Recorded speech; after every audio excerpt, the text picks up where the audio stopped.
प्रयास है जो आज भी जारी है और समाज में बहुत सारे लोग उसको आज भी लागू कर रहे हैं। यही उम्मीद आपसे भी हमको है कि आपको प्रथाओं और कृतियों को, साथ ही आपका बिना तर्क के नहीं, यानी कि आपसे कोई भी प्रथा है जिसको हम कहते हैं कि बिना तर्क के आप किसी चीज़ को स्वीकार करेंगे तो वह अंधविश्वास ही हो जाएगा।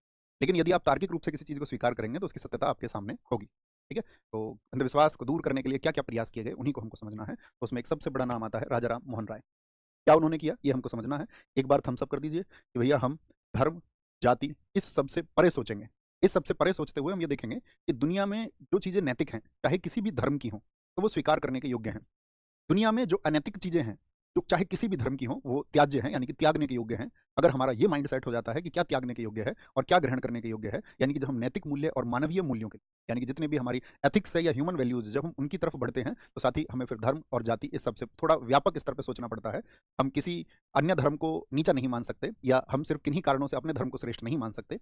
जबकि किसी भी धर्म में जो श्रेष्ठ चीज़ें हैं, जो उस धर्म को अगर श्रेष्ठ बनाने के सच में लायक हों, तो हमें उनका सम्मान करना चाहिए। प्रत्येक धर्म का सम्मान हमको तब करना चाहिए। ऐसा नहीं कि हम अपने धर्म को श्रेष्ठ मान करके किसी अन्य धर्म का अपमान करें या उसको नीचा समझें। इस तरह का माइंडसेट हमारा नहीं होना चाहिए। या समझे तो वो एक अशिक्षित, अगर हम कहें अशिक्षित हृदय या हम कहें अशिक्षित मस्तिष्क या अशिक्षित शरीर ही होता है जो इस तरह की भावनाएँ रखता है। तो हम समझेंगे उन सब चीज़ों को क्रमवार तरीके से। लिखिए आप पहले नोट करेंगे। धार्मिक और सामाजिक सुधार आंदोलन। धार्मिक और सामाजिक सुधार आंदोलन। आपकी सोच इससे डेवलप होगी। अगर आप खुले मस्तिष्क से चीज़ों को समझेंगे और खुद से सवाल करेंगे, चिंतन करेंगे, तो यही एनलाइटनमेंट का प्रोसेस है। धार्मिक और सामाजिक सुधार आंदोलन, religious and social reforms movement.